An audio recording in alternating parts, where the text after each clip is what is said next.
Hello, everyone, and welcome to Justice Rounds with Dr. Jimmell, where I seek to dispel myths, defend families, and demand justice with a variety of different topics.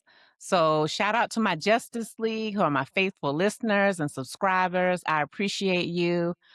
Today marks a milestone episode. This is my 10th episode.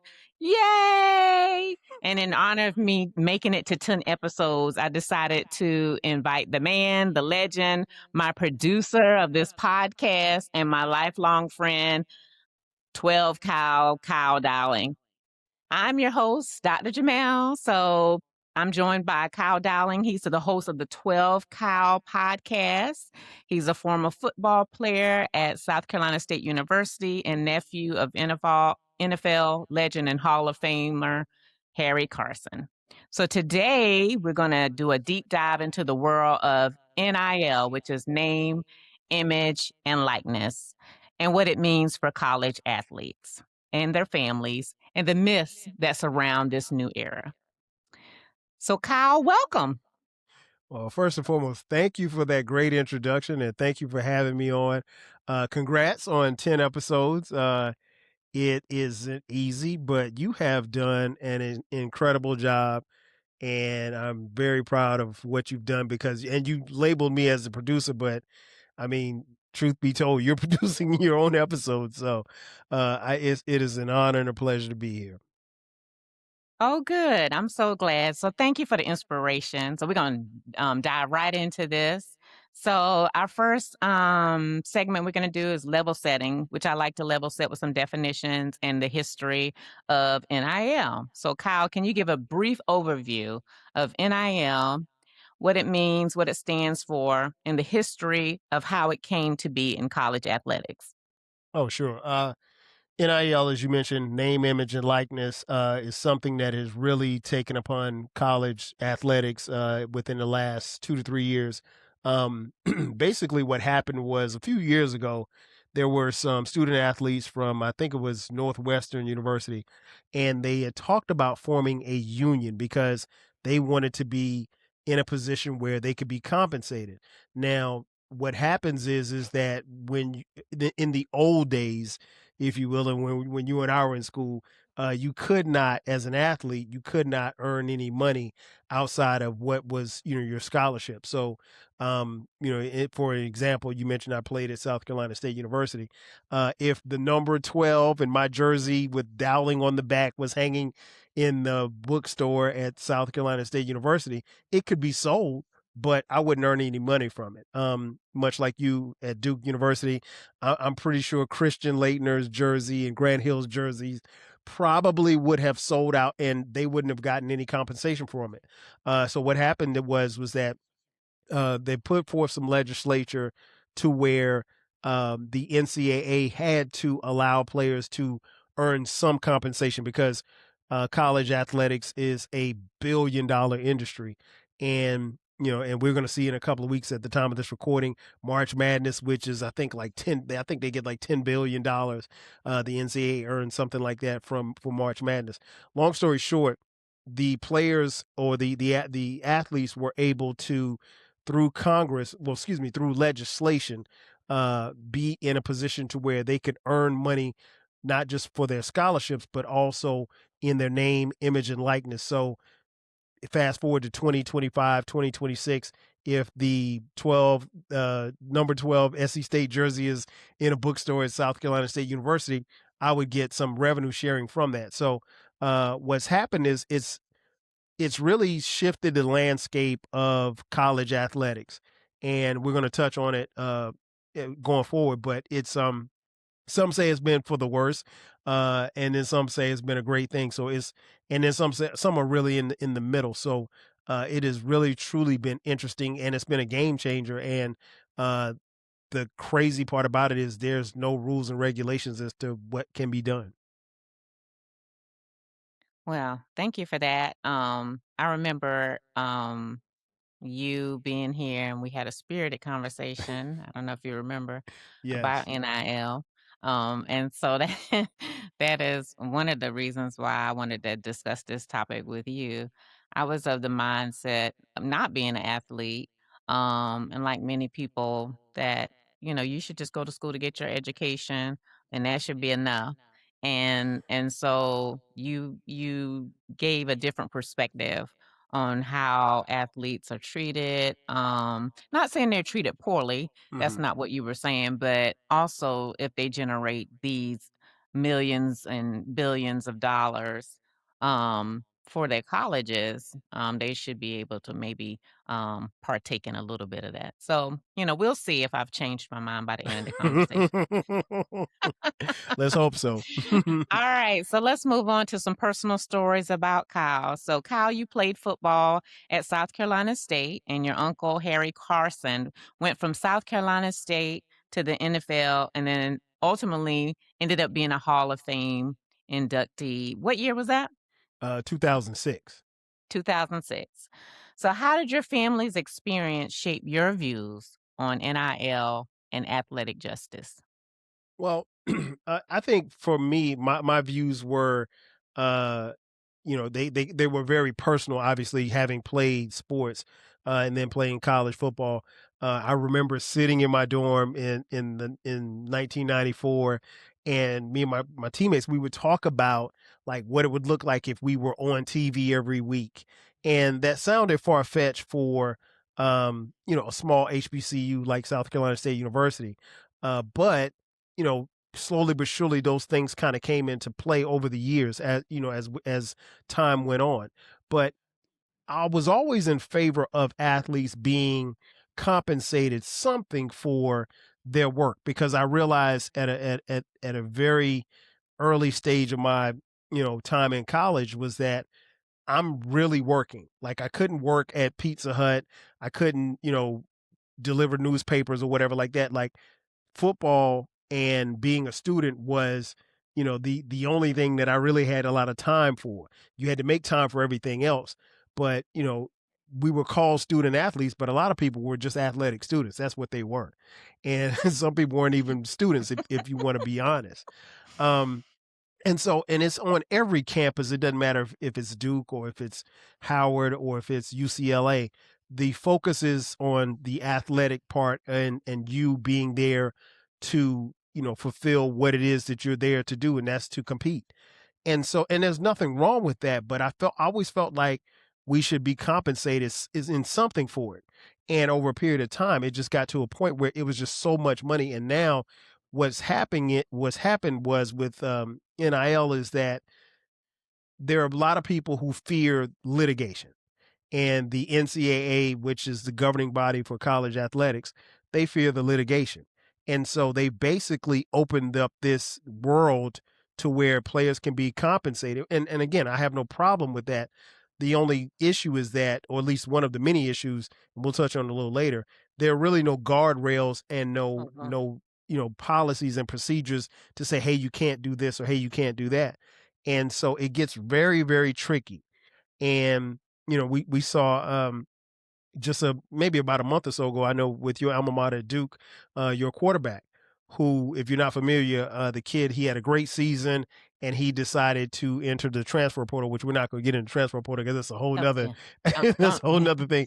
That's But another Pandora's box, yeah. right. And so he decided to leave, but he had already basically signed a contract to play at Duke. And so now Duke is saying, well, hey, well, we said we were going to pay you X. I mean, I think it's like $3 million. How much of that has to come back to us? And so it's a lot of legal issues. It's a lot of, and there's no, like I said, there's no reins as to say, well, you can't do this or can't do that. And so a lot of this stuff is just ending up in court and being decided by judges, and people, let's just be honest, don't want to be in court. And Yeah, so yeah. there are no Well, I mean, when guardrails. you think about this Pandora's box, as I referred Hmm. to it, it really was like, you was like, okay, let's do it. But I don't think maybe it wasn't as well thought out. Like you said, no Definitely. guardrails, no rules, no really regulations. This is, less than a decade of NIL, probably less than 5 years. I can't remember It's exactly when only it been, I started. think, 3 or 4 years now. Okay. So less than 5 years. And, it was almost like, well, we'll throw it out there and see how it goes. Pretty much. It's the Wild Wild West. That's exactly what Yeah, it is. It's the Wild Wild yeah. West. And, while it's exciting for players and students to be compensated, it's also there's a lot of risk involved as well. And I'll touch on that a little later. All right. Well, any advice for young athletes dreaming of NIL success? The best advice I can give is to one, understand that this is a business. And so when you're entering business transactions, uh, you know, read and understand what it is that you're being presented. Understand what you can do, understand what you can't do, understand what you're contractually bound to do. Um, it's a very slippery slope because you could be talking about hundreds of thousands of dollars, maybe even millions, and that's a very scary proposition for someone who's 19, 20, 18, 17 years old. You and I can reflect back when we were at that age. Hmm. Um, as much as sound as I think we both are with money now, if someone gave me $1 million to play football at South Carolina State University, I don't know how I would have handled it. I know I would have bought a whole. Ballin'. Oh yeah, I'd had a couple of cars, I'd had a whole bunch of Jordans, I'd had some fly gear, but the thing, and it's hard to rein that in when when you have it like that. And understand, the thing that I would tell today's athletes is, understand that you have a very small amount of time to make this money. This money, as crazy as it sounds, won't last you a lifetime, particularly if you don't manage it correctly. Um, Yes. and if you don't have people around you who are giving you good advice as far as what to do with the money, And not have a lot of hanger-ons that got their hands out all the time. e- everybody's going to be hanging on. And I heard Michael Jordan say something, and he was speaking more so from the competitive aspect. He said it's hard to be hungry when you have. And what he meant by that is, like, where's the, if I get on a campus, if I go to Notre Dame and I'm a freshman, I'm a college freshman, and you're telling me that you're going to pay me $800,000 a year, this particular year, without, I haven't played it down, and you're going to Yeah. give me 800,000. Where's the incentive for me to work hard? Where's the incentive for me to, go Hone lift your weights and craft to get a yeah, little yeah, bit better. exactly. Yeah. Yeah. And so, there's a lot of young men and young women who honestly won't play on the pro level. So they're looking at this as an opportunity to get a lot of money in a short period of time. And that's great.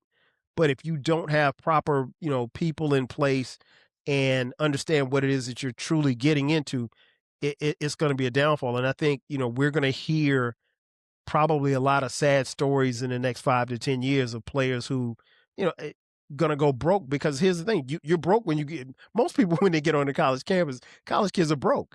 And so when Yeah. you give somebody a bunch of money at that stage of their life, it's hard to maintain. And so the Yeah. advice I would give them would be to surround yourself with good people who have your best interests at heart. Um, I've heard horror stories about some of these quote unquote street agents who are negotiating these deals for these players. They're getting like 3 or 4%, which is that's more than an agent would get for a pro contract. Wow. So, they're, but the thing is, how do you know what's fair and what's not fair to you if you've never been in this situation before? And then you have some kids who are sending money back home to mom and dad, and that's fine. And you mentioned you got friends, people hanging on. It's a lot to have, um, at 18, 19, 20 years old. So just just understand that you have a short amount of time to make a great deal of money, but that money is not going to last a lifetime. Yeah. And then I would say, I'm not on, I would just say to have a good accountant, one that's That too. trustworthy. Hmm. Very necessary. And All and and, right. and a So we're going to lawyer. move on to our next segment, which is my favorite segment of the podcast. I love dispelling myths. So we're going to dispel some common myths about the NIL. So I'm going to just say, a myth, and then I just want to get your honest reaction to the myth as I put them out there. Okay. Okay. All right. So the first myth: every college athlete gets rich from the NIL. False. Everybody doesn't get paid. There are, the creme de la creme, the upper echelon athletes, as I mentioned, your football quarterbacks, your star point guards, and football and basketball in particular are probably the most lucrative sports. But they're, like I know there's a young lady at LSU who's a gymnast, and she's been one of the highest paid NIL student athletes in the country, but she does a lot of different things with her NIL. It's not based on because it's not based on gymnastics because they don't have a million people coming to watch her flip around a gym. But no, every athlete doesn't get rich from it. If you're at even a smaller school like my school, South Carolina State, you could get $70,000, $80,000, which relatively speaking, again, is a lot of money for a young adult. But everybody's not going to get $1 million contract. Everybody's not going to make $800,000. But there's a ton of money that's flowing in and out of college sports. So just understand that the powers that be are sharing some of this revenue with you, but you're only getting, relatively speaking, a crumb because the real money is in the TV deals. And if they're able to ever negotiate that part, all hell's going to break loose because networks and universities don't want to share that revenue with anybody but themselves. Yeah. Yeah. Okay. Myth number 2, NIL is ruining college sports. Um, I won't say okay. I'll say that's true and it's false at the same time, if you will. It's not ruining sports, but what's happening is that it's leveled the playing field because we just saw in college football Indiana of all schools win the national title, and Indiana's been sorry all of my life. But but to beat Michigan and beat Ohio State, I think they beat Ohio State twice. I mean, like that's saying a lot. But they were able to distribute their talent, and that's what happens. Everybody's not going to the same 4 or 5 Power 4 schools, and so NIL has leveled the playing field as far as the top level talent is going all across the country. So I think that's a good thing. Where it is ruining college sports is that, again, you have a perception to some degree that these athletes are making a lot of money, in some cases more than their coaches, and they don't have the love or the hunger for the game. And again, they're entering contracts. So instead of them becoming employees for the school, which they really are, they're entering contracts, and I don't think some of them understand what that all entails. That means you got to go to class because if you're not eligible, you can't play. And that Yeah. means that you may have to do public appearances. And that means that you may have to sign some autographs. You may have to go kiss some babies. You may have to go visit some sick kids. And I think sometimes some of these athletes, not all, but some of them don't understand the responsibilities that come with that check. And so NIL, I won't say that it's ruining college sports. And I'm also very cautious in saying that because a lot of times we hear that trope coming from people who have watched these athletes and they've made millions and billions of dollars off these athletes in the past's backs, and they never shared any of the money. And now that the playing field is level to some degree and they have to share some money, they have a problem with it. So I won't say that it's ruining college sports, but it's doing a little bit of both. It's good and bad. Well, I'll just say, I mean, these are myths that I came up with, but but I will just say that I don't like um the loyalty factor, right? Mm.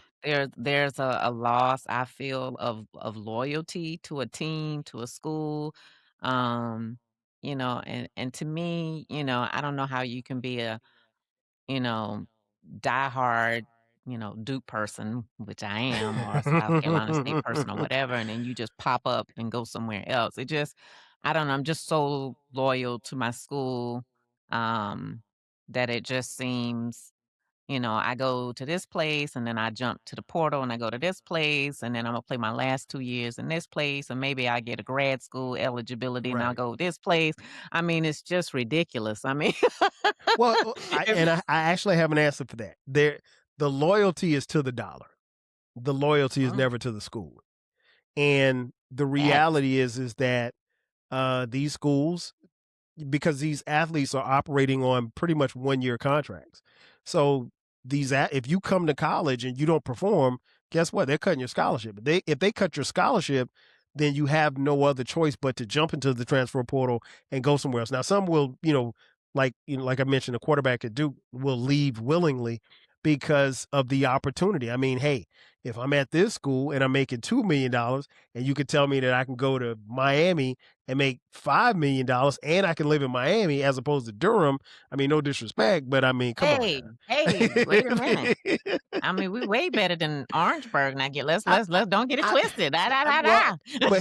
but my point in saying that is that, like, I mean, who wouldn't want to make $5 million and Yeah, be in class online and live in Miami? I mean, again, there's no yeah, disrespect. It would be the same as if I was offered the opportunity to live in LA and go to Southern Cal as opposed to going to Utah. Yeah, I'm gonna go yeah, to Southern Cal all day. So yeah, I get what you're saying, and I'm not saying that you're wrong, but the loyalty pretty much remains in the alumni basis. The loyalty remains in the fans. yeah. The athletes aren't loyal to, they're loyal to the dollar. That's it. Well, we live in a capitalistic society, Very and much a so. society is more based towards individualism now. So, Very much it's so. just par for the core. So, all Hmm. right, myth number 3: only star athletes can benefit from NIL. That's false. Almost every athlete can benefit from NIL deals. And like I said, it could be a situation where you're making 40, 50,000. If you're the backup punter, you're probably not going to get $1 million, but everybody can benefit some. And it's also, if you're on the bottom, or I hate to say the low person on the totem pole, but that also gives you some incentive to play better so you can have more opportunities at NIL deals. The thing that I will also offer to any athletes that are watching or listening, um, take advantage of every opportunity. And what I mean by that is, like, everything doesn't fall necessarily in your NIL deal. When you're going to these bowl games, a lot of these colleges, you're in the rooms with, or you're meeting with alumni and business people around the world, and Mhm. people who have, could present business opportunities for you when you're not playing football. Because again, everybody's not going to the NFL, everybody's not going to the NBA, everybody's not going, to Major League Baseball. Take advantage of some of those big boosters who are paying you now, and make sure that they know you outside of your athleticism, because if you form partnerships and business relationships, it's going to benefit you long when you're not playing, sports anymore. Yeah, I think that's a good tip. I mean, I watched that documentary on Prime with LSU and all the different, and I Okay. forgot what the name of it was, but I with the heard it's different good. athletes. Mhm. It was really good, and um it kinda swayed me a little bit about NIL, but they were talking about, the Angel Reese's and, Mhm. the track star one of the track stars was on there and the gymnast was on there. So, what I found fascinating was LSU was an early adopter of NIL, and Yes. so they really had some infrastructure for their athletes. They actually, embraced it, whereas some people were slow adopters, as we would call them. Like And so they Clemson? really kinda missed out on the first initial years of Mhm. NIL, and other people who were so coordinated around it and made sure that athletes knew that they had some kinda Mhm. infrastructure. I think they got some of the better athletes because they felt more supported than these people, "Oh, we don't wanna do the NIL." You know? I know some people in South Carolina who was talking loudly about it, but they looking at that transfer portal now. Yeah, everybody has to play. And I mean, like, it's you can, and I joked about Clemson, but you can try to That's avoid what I it, was but talking about. but this is where we are. I mean, this is where we Yeah. are, and this is where college athletics is, and it's like you could say you could kick and stomp and be mad about what it is right now, but honestly, unless someone goes to Congress and say, "Hey, fix this right now," it's not happening. So, it's constantly evolving, but it's to the point now where, again, it's the wild wild west. Now it's to the point where apparel companies like Nike and Adidas, they're now funneling in their monies, and so that they're able to create bigger pots for NIL deals to happen. So if you have your star basketball player who, I'll just use the Boozer kid from Duke. Duke is a Nike school. If they think that if they think that they've That's got a a shot at bad signing, dude. if they if they think they got a shot at signing him, Nike can pump more money into that, and he can get more NIL opportunities by agreeing to to work with Nike. So it's everybody's trying to find a way because it's very profitable. But I will say this: the current model that we have right now, it's not sustainable. It is not sustainable, and it's the bubble at some point, probably sooner than later, is going to burst because at this rate that we're going, as far as money is concerned, you can't keep up. How much is too much, and the athletes are always going to want more. And then your alumni and everybody else is going to be paying more towards these collectives, but they will also want to see results. So, and I'll just use Indiana. So Indiana, let's say they win a national championship, and then let's say they go back to being 7-5. Well, guess what? So your big boosters may not cut that big, that big check next year. So Yeah. it's I don't think it's sustainable. I think Yeah. the way that we're going right now is we're on a fast pace trip to the edge of a cliff. Yeah. I would agree. I mean, I don't know what it's gonna look like. It seems crazy to me. I mean, it just really does. But I mean, and I understand for the athletes, but it just Mhm. seems like certain athletes just really do get a huge amount of money, and then some, like you say, get some small change. But also, I guess they could also market themselves and try to get out on That's all you can do. media and TikTok it or Mhm. whatever, which I don't do no TikToking. So I tried it for a couple days and I was like, nope. All You right, gotta so give it a shot. You gotta give it a shot. You can't try all TikTok right, for a so thank couple you, of Kyle. days. No. So thank you, Kyle, for dispelling these myths with me. So we're gonna move on to our next segment, defending families. What families need to know about NIL. So let's talk about families. How does NIL impact the families of college athletes, especially those from less privileged backgrounds? It impacts them tremendously because all of a sudden your star athlete now becomes the breadwinner of the family. This kid that you've been taking to these camps, these basketball camps and summer camps, since they were 7 years old, and you've been playing travel baseball and travel basketball and AAU. Now all of a sudden, they're bringing in, let's just say, $1 million, for the year, and the reality is everybody's got their hand out, um, because now dad needs a new TV, mom needs a new car. And if you're the athlete, can you tell mom and dad no? Again, you're living in the house that they have, for you. And so it makes it very difficult when, particularly if you're coming from an area where you don't have, because now you're the savings and loan division Yeah. of your family, Yeah. and you're the success person. You're the person of success, and so there's a lot of pressure. There's a lot of strain. There's a lot of frustration that comes with that, and quite honestly, and it's not something that gets talked about a lot, but it also can weigh on an athlete's mental health because you're now responsible for everyone. Again, you and I were 20 years old at one point in time.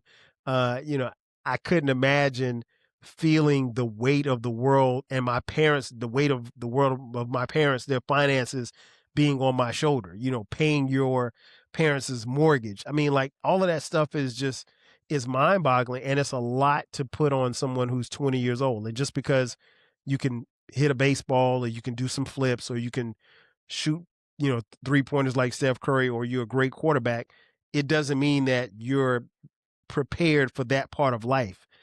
Yeah. That's almost kind of like what we go to college for, so that we can, develop ourselves into becoming who our parents want us to be and who we will ultimately want to be. Um, but no, for families who are less fortunate, NIL could be a meal ticket, and so a lot of times, Mhm. to your point that you mentioned earlier, what we end up seeing is a kid going from the University of South Carolina one year, next year they're at the University of Florida, and the next year they're at Georgia Tech, and then the final year they're at UCLA. And so the thing that's always interesting, and I was talking about this to one of my friends the other day, Jimmell, is that when you bounce around like that, you mentioned loyalty, but the thing that I think about is home. Like, what Mhm. school is home for you? Like, Yeah. you and I The go. last one. I guess. I mean, but are you loved and welcome there? I mean, like, I know our experiences were different because again, we went to school, for the time, and we didn't change schools, but one of But the let me just put this in for the young people out there, I went to Duke, as everybody knows, Mhm. and, you know, we were shocked when Elton Brand left Duke after his sophomore year. That never happened, and so it was just, "How can you do that?" "You came to Duke, you love Duke, you should Mhm. stay and, work and be coached under Coach K." But I mean, that was, one of those stories where, he didn't have NIL, so he wanted to Mhm. go to the pros and go ahead and have his formative years playing in NBAs. Mhm. So I mean, I get it, but I Right. also a good point that you brought up was mental health because Mhm. these kids, these younger generations. Now I'm sounding old. We're not old, okay? Let's get that straight. No, But we're the not younger old. generation, but the younger generation, they do struggle a lot more with mental health. It's talked about more, it's recognized more, but I also wonder because even on that documentary I was talking about, um, you could see there were some mental health struggles. Mhm. Sometimes they were tired, sometimes they were overwhelmed, sometimes they just had too much going on and didn't have time to decompress. And so, it would be interesting to see or think about, they probably don't won't do studies, but um could see how the mental health aspect of athletes has changed, Oh, for the a negative lot. or positive. Maybe it's positive. I don't know, I would but say I a know lot. the young I think the younger generations are more anxious anyway, more worried and Mhm. depressed anyway. We know that from just regular research, not just in athletes. So I would imagine that that is a toll that is not well known or well talked about. But I Oh, think some of the definitely. athletes are coming forward, like Simone Biles and Mhm. um um Osaka when she was talking about her Yeah, mental health Naomi Osaka, self-attendance. yeah. Yeah, so I think it's more, um, talked about more. So hopefully if they are having those stressors or those feelings that they are able to reach out and get some help. Definitely, and Alright, and so just to piggyback on that point, one thing you did mention was social media. mhm. That adds to their level of anxiety and depression because, I mean, let's say you're playing it's Duke and Carolina, and you missed the game winning free throw. You missed, so now It all of a don't matter, sudden. you can still go to the, be the number 1 But draft pick. but I understand that part of it, but and I know that, now all of a sudden, those 500,000 people that follow you are now in your DMs calling you all kind of names. Some of the Yeah, stuff is racial. So I mean, yeah, and these kids, unlike us, we grew up in an era without cell phones. So I'm not saying we're not as attached to our phones and social media as that's the world that they know. We remember a right. world without the internet. They don't. So that's something also. I think if I'm hoping that when they talk about mental health that they do, more research about that as well, because social media definitely plays a role in that as well. Yeah, that's a great, excellent point. Yeah, if they stay off of there, some in that TikToking. But anyway, I do sound old when I say that, the TikTok. Anyway, The TikTok. Wow. Yeah. oh boy. So what advice would you give to families navigating NIL? What you mentioned earlier, definitely seek trusted counsel. Um, you don't necessarily need street agents. Uh, get yourself a very good accountant, So a when you very say that, can you explain to the people what you mean by street agent? What is a street agent? your cousin them. So, what I mean by just that, like somebody who doesn't have any type of background in whatever the sport that the child is playing in, or any knowledge about contracts and business and things of that nature. And maybe they went to school, for a little, they went to trade school, and they, but they don't know how to negotiate. I mean, like, you'd be Wait, so surprised. people having their cousin like be their street Yes. agent?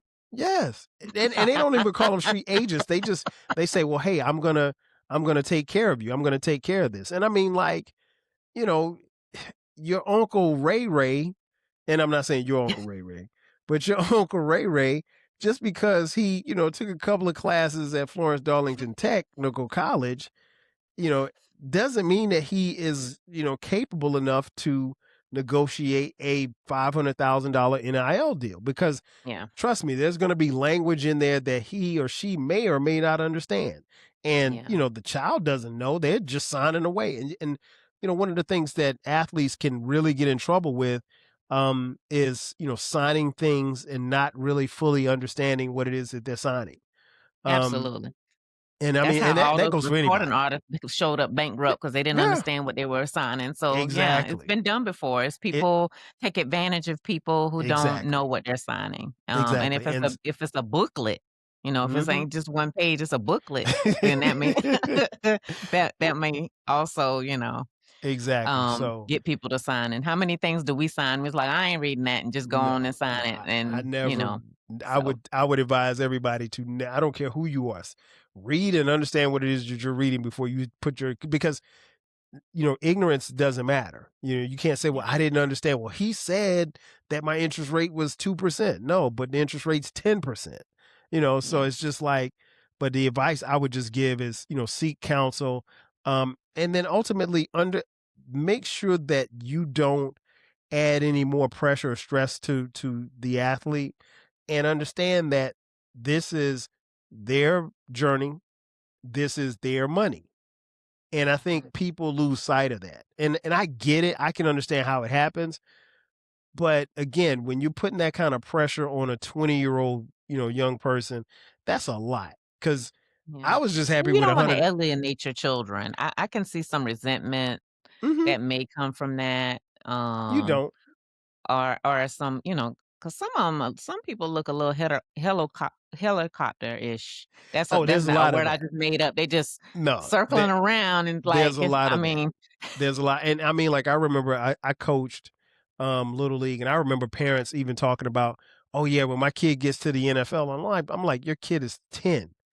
Do you know how much, you don't understand how much, what it would take to get from this point and to the NFL. And not only that, and this was obviously before NIL, but like there's so much that's involved, and there's so much that has to happen. There's so much that can't happen. And, not even talking about injuries and stuff like that. And that's a lot of pressure to put on a 10-year-old. And so, like you said, but I've seen those helicopter parents. I've seen parents, go above and beyond, working kids out. Like, the kid just finished playing a game and you got them running laps. I'm like, what good? Let them go home and watch cartoons. yeah, So it's, you don't want, like you said, resentment to set in. But, the thing I would tell families is understand that ultimately this is their money. And I know that that sounds different, but this is their money. Let them, help them and guide them, but also understand that you have a very small time, 4, maybe 5 years, to earn this money. It's not going to last a lifetime. And I know that sounds crazy because you're thinking, okay, well, hey, I could make $2 million in 4 years of college. How can I blow $2 million? Easy. Yeah. Especially if you don't have to. If you got $2 million, then yeah, you probably could hang on to that other 2 million that you get in college. But if you had $20 before you got to college, and then somebody gives you $20 million, You trust me, can you could watch blow that, it. lottery show, How I Lost All My Money. That's a show, It when they it win the happens, lottery and then they broke right? the next year. So, It can happen. It can happen. all right, well, we're gonna move on to our next segment, demanding justice. How can athletes ensure they are treated fairly? So, justice is a big theme for us here on Justice Rounds with Dr. Jamel. It's in our name. So, what does justice look like for college athletes in the NIL era? Justice looks like for them is to demand what it is that everything that is entailed in their college experience, not just the NIL checks, but making sure that they're taken care of as far as their health, their mental health, their physical health. Because what we're seeing a lot of kids jump in and out of the transfer portal. We're seeing a lot of kids chase checks, and what we're seeing is we're hearing about the number of kids that leave and try to go to another school, and they get into this land of the transfer portal and nobody picks them up. Well, guess what? You can't go back to your old school because your old school probably took that scholarship that you relinquished and gave it to somebody else. So now, no NIL, no school. You probably can't afford to keep paying to go or to actually now pay for the school where you are. So what do? So I think what it looks like is understanding that you have to be able to navigate this land, and it's a tough sled because again, there are no rules. There are very few rules as to what can and will be done to and for you. And so what it looks like is there's going to be some injustices. I mean, there could be a situation where a young athlete can sign an NIL contract and not fully understand that, hey, that means that you have 10 commitments before you get your first check that you have to fulfill. And you can't say, well, oh, I don't feel like going, or I wanted to go hang out with my boys. I was hanging out with my girlfriend. It don't work like that. You're under contract. So when you're talking about contract, that's a legally binding thing. And, you know, again, at 20 years old, not, very few of us understand how contracts would have worked at 20 years old. I don't expect these kids to. So it's the justice looks like surrounding yourself with people who are going to advise you to do the right things, and also taking stock in understanding that, you dictate a lot of what it is that you do. Yeah, and I would say, before you make that jump into the transfer portal, make sure somebody gonna pick you up. Well, honestly, there's a lot of coaches that are in these kids' DMs. Hey, we'd love to have you. We'll have a spot for you. And when those kids get into the portal, unless they're like in the top of the top, there's no guarantees. We see it every year, and there are kids that are, we even had a couple of kids at South Carolina State University. They jumped into the portal and there was nobody there, and two of them were fortunate and able to come back, but the other three, I mean, I don't know what happened to them. Well, that was nice of the college to let them come on back home. Well, it was only because they probably had built up enough equity in the program, and they probably said, "Well, hey, coach, I'm just kind of testing the waters," and that's my guess. But more Yeah, often than not, I mean, these programs they turn, and you have to understand why that happens because you're basically okay. So we paid money to get you here. So we got you here on mhm, campus. We had to recruit you to get you here on campus. You spent a whole year here. You earned some money. You won some games, and now you're telling me this isn't good enough for me. And that's yeah, cool because some people might say, okay, well, hey, this school just ain't is not working for me. But yeah, now and some coaches look at it like, okay, you've turned your back on the program. The minute that you say I'm stepping away, then yeah, that's a scholarship that they now have open that they have to fulfill. And if you yeah. don't get back with them, then yeah, they're going to give the scholarship to somebody else. Absolutely, absolutely. Like you said, it's about money, and you want the best players, That's and it. you want somebody who wants to be there. Yeah, exactly. Yeah. So if you feel like your time is over, then you're like, I can't hold you back. Mm-mm. Nope. All Not at right. all. Well, how can schools and organizations do better?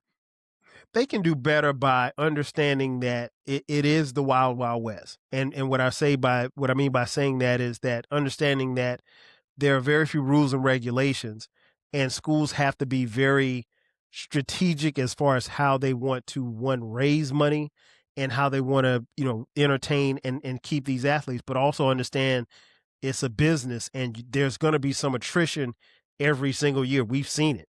So, I mean, we've even seen athletes leave in football. We've seen athletes leave their school before they're Before getting the ready bowl bowl game. game, which is crazy. I mean, like you worked all year to get to the bowl game, and you're like, "Nah, I'm good." So that's But I think crazy to me. also that also is happening at the top too. So It some of is. these It is. coaches are It doing is. these side deals and Mhm. bowing out before the bowl games. So I mean, we're talking about the athletes from the athletes' perspective. We're not Mhm. talking about the coaches and the school's perspective Yes. per se, because we're mainly it's a child, Right. so going up a big industry. Mhm. So, but some of these coaches like Mike Elko, I mean, boy, he was talking all kind of stuff, Yeah. talking about he was Duke was his home and da da da da, da. And then he went on to I'm wherever telling he you, went, everybody's loyal to the check. They're loyal to the check. There's no the people who are loyal are the fans and the alumni. That's it. And so yeah, and even them, they aren't as loyal probably as they would think because they love that John Brown is coming to their school. But as soon as John Brown says I'm going over here, then John Brown's all kind of racist names and he's everything but a child of God. So yeah. it is what it All is. right, we're gonna do a rapid fire Okay. Q&A. So, what's the biggest misconception about the NIL? Biggest misconception is that everybody's rich and everybody's going to get rich and everybody's making $1 million. The reality is, and we don't know the full numbers because the schools don't have to release what it is these athletes are making. So even at your favorite school or your alma mater, you don't know how much the kicker is getting. You don't know how much the punter is getting. You don't know how much the right tackle is getting. You don't know how much the baseball pitcher is getting. So the biggest myth is that everybody's getting millions of dollars when the reality is there are actually some people on some of these teams who aren't getting any money at all, particularly if you're in a non-revenue generating sport, meaning outside of basketball, football, in college. If you're, a swimmer for Purdue, your NIL might be $4,000 a month, which is still good, but it's Yeah, not millions of dollars. yeah. What's one thing every athlete should know? You have a short amount of time, and once your clock starts ticking, I don't care where you're at, that time is going to go by very, very fast. Uh, you and I talk often about our college days, and I know you, just like me, even though we are, well, let me just speak for me. I am 30 years removed from college. You're not. Um, but I'll be 30 years removed from college this year. And so, but I still remember it like it was yesterday. And so the thing that I would say is just really enjoy that time because you only get those 4 or 5 years. That's it. Like you can't Yeah, jump back in a time machine. And we were all there. We wanted to be grown and we were ready to get out into the real yeah, world. But the world that you're in right now is a pretty cool world. Enjoy it and yeah, soak it up because when you get into the real world, nobody cares.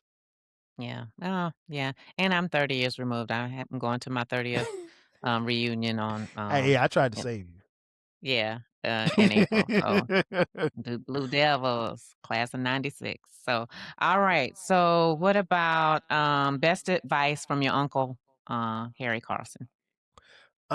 He always talks about being prepared. Just all his thing was always be prepared and be prepared for any and everything because any and everything would happen. He played 13 years for the New York Football Giants. His head coach was Bill Parcells, and his defensive coordinator was Bill Belichick, two Hall of Fame coaches. And one of the things that he always talks about is that they I'm always sorry. Did Bill Belichick make it into the Hall of Fame? he should be in the Hall of Fame, Oh, but oh, that's I'm sorry, because it's some low he bottom didn't make. haters out there. Okay. Well, I'm just saying he didn't make it on his first round I to be able to be in the he so will be a Hall of Famer. So okay, but let's just, that's let's just be truthful. He's I not mean, in well, the Hall of I Fame mean, yet. Bill's the GOAT. Hate him or love him, he's the GOAT. So I mean, he should have been in the Hall of Fame. There's some low bottom haters out there, but nonetheless, one of the things that funny sidebar story. My uncle always talks about. He said Bill Belichick has a funny sense of humor, which is funny to me because Bill Belichick doesn't. I don't think I've ever seen the man smile, but like maybe 3 times. So you know, him being a jokester is funny to me. But the thing Mhm. he always talked about is just being prepared. Just always be prepared for whatever's going to happen. And he said, in his time with the Giants, that was the thing that they always kind of harped on. It was the coaches always had them prepared. And so he just learned those things in life that you just have to be prepared for any and everything because a lot of times any and everything will happen. And when you're prepared for things, you don't lose it when things don't go the way that you want them to go. Because the world's going to keep spinning. And, Yeah, you can fall on the ground and kick and scream and yell. And guess what? Sun's going to go down, sun's going to come right back up. And, absolutely. you're still going to have to figure out what it is that you need to do for that particular day for yourself, your family, and whomever else. Okay. And what's your favorite memory from playing football at South Carolina State? Oh man, so many memories. Winning the Black College National Championship in 1994 was definitely probably the highlight. Um, that year was special. We went 10-2, and it was just a special year. And just my teammates, I've had some of the. I mean, people think I'm funny, but I'm nothing compared to I've played with some of the craziest, zaniest people. I don't even. Some of these guys I don't even know how they got into college, but everybody graduated and everybody's been successful for the most part and really productive citizens and kind of seeing that all come full circle, watching South Carolina State win another Black College National Championship this past season. Congrats, um congrats. yeah, thank you. It's been a true pleasure, and just seeing life come full circle for them, and and a lot of the things that we talked about back then, some 30 years ago, I just to give you an example, like every game was on TV. Like I could watch my school play and that was something that I dreamed about sitting in my dorm room and seeing kids get NIL deals and seeing kids play in these bowl games with these major sponsors. I mean, our Celebration Bowl was one of the most highest rated in the whole College Bowl season, and we had a prime slot on a Saturday at noon on ABC. Yeah, We could have only dreamed of that. So yeah, my time at South Carolina State, particularly on the football field, was special. yeah. Well, we're about to wrap this up. This is my longest podcast ever, and that's because I have somebody to talk to and not just droning on myself. So, thank you, Kyle, for joining Justice Rounds with Dr. Jimmell. I also have to thank you for being my lifelong friend and encouraging me to use my voice on a podcast. I didn't think that I could do it or should do it. And I thank you for encouraging me to do it. So, Oh, and no here I am problem. 10 episodes later. So, Yeah, I mean, um, and you rolling. I mean, like like I said, you have done a great job, and each episode keeps getting better and better, and you seem more and more comfortable. And the thing that I love about it is that you truly are enjoying yourself. I think because we never know who's watching, and we never know what people get from it. So I'm sure the Justice League, is that what you call your people? The Justice League? yeah, the I Justice don't League. I don't even have a name for the people that listen to my podcast. And I've been podcasting for 10 years. I think I need I think I need to come up with a name now. I don't have a fancy name for people, but in all seriousness, you've done a great job, and um, I know that you'll keep doing this because I can see the joy in it, and you have really really, if you go back, and there's going to be a point. I think I told you this before, but there's going to be a point where you're going to want to go back to the first episode, and you're going to be like, nah, I can't do it. I was bad then. I'm dope now. I'm on top now.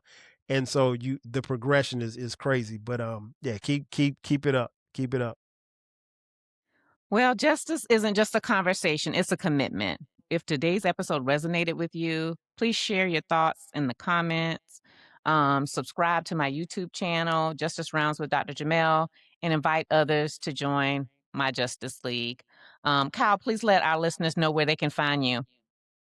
You can find me everywhere. I have two podcasts, the 12 Kyle podcast and the Rap Soul podcast. The 12 Kyle podcast is a podcast where I just talk about random things, but I have my own spin and take on it. Podcast now is 10 years old, which is crazy. And those episodes, you can find them wherever you get your podcasts as well as YouTube. And the Rap Soul podcast is a podcast that started last year, where we talk about music from the 70s, from the 80s, the 90s, and the 2000s when it comes to rap, soul, hip hop, and R&B. I like to tell people it's the best music podcast that you've never heard. So make sure to check it out. And those, I drop episodes every Thursday for both podcasts. So if you've enjoyed me rambling on this podcast, definitely come check me out on the 12 Kyle podcast and the Rap Soul podcast. Well, thank you, Kyle. Thank you, Justice League, for listening to this episode. Until next time, stay curious, stay inspired, and as always, keep fighting for what's right.